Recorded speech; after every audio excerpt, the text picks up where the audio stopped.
श्री स्वामी समर्थ. कशा आहात सगळे? स्वागत आहे तुमचं आजच्या माझ्या मिनी ब्लॉगमध्ये. तर रक्षाबंधनसाठी मला माझा भाऊ खूप दिवसाने भेटायला आला होता.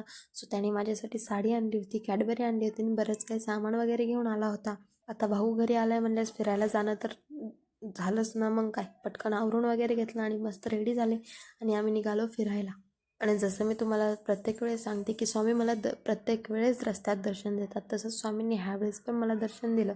आणि आम्ही थोड्याच वेळात पोहोचलो आमच्या लोकेशनला. सो आमचं लोकेशन होतं राजीव गांधी झूलॉजिकल पार्क, कात्रजचं, म्हणजेच कात्रजचं झू असं म्हणून देखील ओळखलं जातं. सो तिथे आम्ही तिकीट वगैरे काढली आणि एंटर केलं.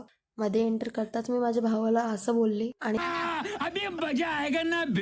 सो आम्ही फर्स्ट बघितलं म्हणजेच मंकी पॉईंटला गेलो आणि तिथं 2 मंकी असे क्यूट होते ना आणि ते मस्तपैकी बसलेले होते. आय थिंक त्यांचं जेवण वगैरे झालं होतं, कारण आम्ही दुपारच्या टाईमला गेलो होतो, त्यामुळे ते थोडे सुस्तावलेले होते.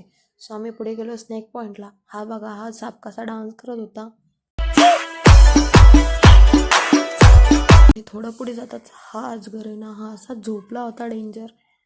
आणि ही मगर देखील तशीच झोपली होती. मला तर ह्या दोघांना बघून एकच आठवलं. लो बताओ भाई साहब, कस्तूरी मेथी समझ के फिर गांजा खा लिया इसने.